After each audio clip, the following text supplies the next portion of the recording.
Now it's time to welcome our first guest, Samuel and Kirsty Obanner. Samuel and Kirsty came to us several years ago through one of our income specialists and advisors, Michael Eastham of Fellowship Financial Group in Altamont Springs, Florida. Michael's actually been on the Income Generation many times. In this case, we booked Michael and the Obanners on Jerry Willis' show on Fox Business News.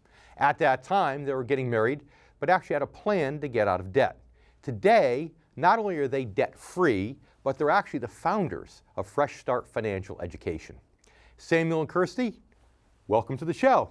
Pleasure to be here, David. Thank you. Thanks for having us. In fact, you probably noticed on the introduction to the show, we actually have Michael right on the introduction. He's part of the roll-in that comes every single week. Yep. Yes, sir. I know you know that because you're regular viewers of the show and all. But, so I'm going to put you on the spot All right. Okay. a little bit here. And we're going to play a little newlywed game with you. Okay. Uh-oh. Uh-oh. And I'm going to be Bob Eubanks. Okay. Now Okay. I know you two are very young, obviously. So I have to ask the question. Okay. Even know who Bob Eubanks is? You do. You do? Oh, good. All right. I love it. That's perfect. That's what I was hoping I'd get for an answer. So, so tell me, how long have you been married? Next month will be 4 years. Yeah. 4 years. Congratulations. Thank Thank you. you very much. So when you came into the relationship with debt, who had the debt? It's me. That was you? Yep. That was you? was me. Was the shoe collection, let me see there, is it shoes? Is that what it is? No, it was a car, Combination, student loans, all kinds of other stuff. All kinds of other stuff, okay. So now how far into the relationship, Sam, did you figure out that this debt existed? Within the first month of us dating, actually, because I was teaching a financial class helping people in our community eliminate debt. And I Nice. would meet with Kirsty on our date nights, and it just opened for a good conversation. How did your Tuesday night go? Well, this is what we discussed in class, and just kind of gradually made our way into that conversation because, So you were subtle about bringing into a new relationship, which is good. yeah. And how did you accept that? I thought it was awesome. It was funny because I had actually gone through a similar course to the one that he was teaching prior to meeting him. Didn't quite grasp it, but I was already familiar with the concept. So I thought it was interesting to meet him, and he was so enthusiastic about it. I thought, like, okay, this would be helpful in really getting on track this time. So did you feel, and I just have to ask this, but did you feel at all embarrassed about having the debt early on in this relationship by any chance? I did initially, but he was so gracious about it. He never made me feel inadequate or, he never made me feel bad about it. He embraced it. And he, shared his own story where he had struggled with the same thing before getting a hold of the principal. So he was really gracious about it. So he made it easy.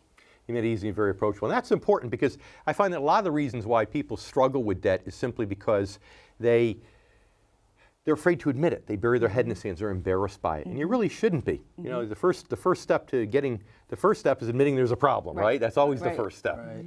So, okay, so now you had open conversations about this in terms of how those conversations were how this debt was going to get fixed and eliminated over time.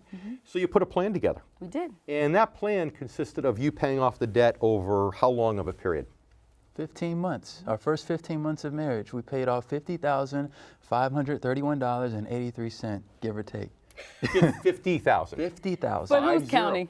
Paid off $50,000 in 15 months. Yes, sir. Wow, look at that. That is really good for you. That's awesome. Thank you. So you paid that off. Yes, sir. And then what has that enabled you to do since then with the money? Now that you have that yoke off your back, what have you done? Several things. Help others. Absolutely. It's freed us up to be generous in a greater capacity. We recently closed on our first home, and it's just created an avenue for us to, what else? All kinds of things. all types Travel. of travel. Like he said, be generous. It's just not that bondage Yep. of That's having great. that debt. That's a in you our guys are a great lives. story. We have to take commercial break right now. We'll be right back. So I just stay put, don't move. Sure. And you stay with us also. We'll be right back with more on the income generation right after the commercial break.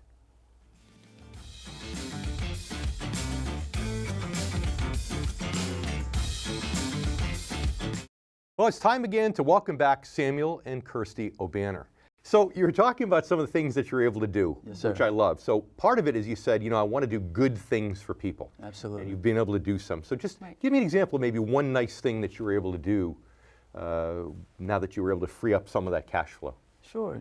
I'll give an example. There's been many, but Go ahead. You had something in mind? Most recently, we had a family member that we had found out had taken out a loan that was really putting a burden on her, and we were able to take care of that, pay it off for her, you know, and that was really special to be able to do things like that, you know. That's awesome. Matters. And that's got to make you feel good, right? I mean, It makes you feel good to be able to be in a position to help, for sure.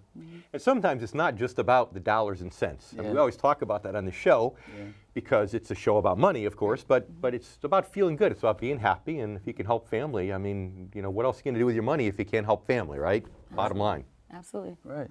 Now, you bought your house. Yes, sir. So I assume you're able to put more money down on the house because of this. So, so let me ask you again. This is the newlywed game, so I can ask all these types of questions and get away with it, right? So, did you put down 5%, 10%, 20%? Where were you able to go? Great question. So we did it what we call the Fresh Start way. So our business is Fresh Start Financial Education. And to answer your question, we suggest families to put down 20% or more towards their home. That's great. I love it. You know, I always say that really, truly, that's how it used to be, where people would put down 20%, and we got so far away from that. Now it's part of what caused the financial crisis. Absolutely. And by the way, just so you know, Sam, you didn't have to do the shameless pitch for Fresh Start. I was going to ask you about that later. All right, so you did that. You did some travel. Yes. Where's the coolest place you've been traveling to since you paid off the debt? Well, when I met Kirsty, I had never been on a cruise before. Okay. So to me, we went on a cruise, even a 7-day cruise, and it's just to be away from the cell phones and just kind of disconnect. And we went to four different stops, That's awesome. That was a lot of fun for me. Yeah. That's great. Good for you. Yeah. Well, I'm glad to hear that. So how did you make this plan over 15 months? I mean, give us, without getting too far in the weeds, just give us a feel for what you did, boots on the ground, to get focused on this. Stuff that some of our viewers might be able to listen and actually take away and implement when they go home. Great question. I think the primary thing that we did was we budgeted. Prior to the pay period, prior to the direct deposit, Kirsty and I would sit down and we budget together. And so we just assigned every dollar to different budget categories. And having that control over your money together, unified, not just me doing it and trying to do it on my own. When you're married, there's great unity. You can make greater traction when you're on the same page. So I think for me that was primary. And then also minimizing our expenses. So looking at every area where we were spending and figuring out how we could cut back and spend less to use that difference to go towards the debt. Yeah, it helps when you're a couple and you're in it together. Absolutely. You know, if one person's, it's like anything else. It's like if two people smoke and one wants to stop smoking, it's harder when the other one doesn't. Right. You know, so that's great. Yes, so you sir. focused on together. You got the debts under control. Yes, sir. Were you able to pay it off in a level fashion? Was it really $3,000 a month for 15 months or something like that, or? It was thousands of dollars per month. I mean, we literally lived off of half of one income. I mean, it was a sacrifice, David. That's great. But we had the end in mind. You know, it was a great sacrifice. We had to tell friends no a lot of times when we were asked to go to restaurants or various places. So for 15 months, Yes, sir. hardly a dinner out. Yes, You sir. know, forget about shopping at Whole Foods and having that. Right, you go right to Publix and you get, you know, it's what you have to do. You cut every single corner. Right. But now that 15-month sacrifice means that for the rest of your life, Yes, sir. you'll be able to enjoy much more financial freedom. Absolutely. That's awesome. Absolutely. That's awesome. So tell us about Fresh Start. When did the idea about Fresh Start come up? I know what motivated you to start it, but when did the idea come up and how did you implement it? And talk to us about that. Well, it was almost, we shared publicly online on Facebook our debt-free story. The morning of, when we paid off the student loan, which was the last and final debt, we took a quick picture. And when I took the picture, and we took the picture, it went viral, literally. And we got hundreds and hundreds of messages from friends. Thousands, I would say. Yeah, you're right.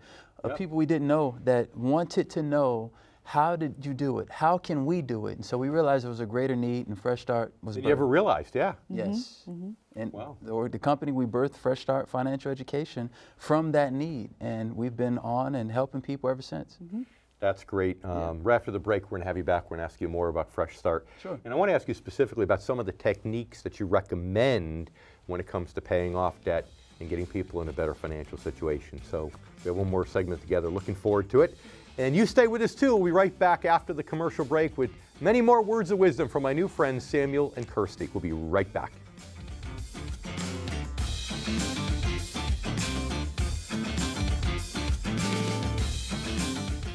now it's time to welcome back one final block, Samuel and Kirsty Obanner. So let's talk about that then. What types of strategies do you find work the best for people? Unity, first and foremost, being together, minimizing expenses. Kirsty is excellent at that. I mean, she changed where we shop for groceries, shaved our grocery bill down by in half, basically. So definitely minimizing expenses for sure. Budgeting together. We ordered our debts from smallest to largest and just attacked each one, in order, and just used the momentum from, paying off one to go towards the next, and just kept it going until we got to the last one. Now, I bet some of those things that you did at that time created habits after 15 months. Oh, absolutely. That even though now you can afford to spend more money being debt-free, absolutely. I bet some of those habits still stick and are making you even more financially sound since you paid off the debt, correct? Right. Yeah, that's what we tell people. This is not just until you eliminate debt. This is a lifestyle. Right. So this is not just for a short period of time. This is for the rest of your lives. We still have those budget meetings. We have those periods every 2 weeks. And so this is a lifestyle, and we still minimize expenses. We call various companies to try to say, hey, our bill's too high. What do you help us out? Great, I love it. So it's funny, as you know, my book is entitled Return on Principle. Yes, so I'm a big fan of focusing on principles when it comes to your investing and not deviating from your own principles. And what happened is this sounds like it got you back to some of your basic principles, maybe principles that your parents taught you, but then you got a little bit away from it maybe as you got older, and now you're back to it. So what are the most important principles for people to adhere to get the right mindset so that when they pay off the debt, they don't go back to it? Just like when you're on a diet. Some people go on a diet and they gain the weight back. Right. But it's got to be a change of lifestyle. So tell me about what the 2 or 3 most important principles are to get people debt-free and to keep them debt-free that they should be able to adopt, hopefully. Great question, David. Our faith has been a huge part of this whole process. There's a scripture in Proverbs 22, verse 7, says that the borrower is slave to the lender. And so that right there, number one, is we didn't want to be slaves to anybody. We wanted to be free financially and in every way. So that, to me, is number one. Right. Driving factor, motivating factor. Right. And just deciding that going into debt and borrowing is not the only way to make purchases, especially large purchases. I know, we both had car payments and things like that back in our borrowing and, debt days. Absolutely. Because we didn't know that we didn't really think about the fact that you could purchase, a car without financing it and making payments and those things. So just making a decision to not borrow and to eliminate debt if you have acquired it as quickly as possible. On a previous show a while ago, I talked about a client of mine from the Middle East that I had acquired maybe almost 30 years ago. He's a great gentleman. His name's Iraj. And Iraj said he didn't have any debt. And then all of a sudden, he's talking in a later portion of our interview about car payments. And I said, well, wait a minute, you said you didn't have any debt. He goes, well, you see, and part of it's because the culture doesn't believe in debt. So he says, he goes, well, what I do is I figured out a long time ago that if I'm going to have a car payment my entire life, I'd rather save the money in advance for the next car than pay it off in arrears. And he figured out back then with higher interest rates that he could actually get a car that's about a third more expensive for the same dollars by saving in advance than paying it off in arrears and paying the interest. So he's earning interest instead of paying it. Right. And again, that made it a great lifestyle habit. So in 15 seconds or less, final words of wisdom for our income generation viewers about debt. I would say definitely have an end goal in mind. And you don't have to be in bondage to debt any longer. And Kirsty and I are definitely here to help. You can visit us at www.freshstartfinancialeducation.com. You just made my sales pitch easier. I didn't even have to give that information. I love it. That's great. I didn't. Thank you so much for being with us. It's Thank been you. absolutely wonderful. I hope people learned a lot from you. You had a lot of great things to say. And you stay with us too. We have a lot more here on The Income Generation. We'll be right back after the break.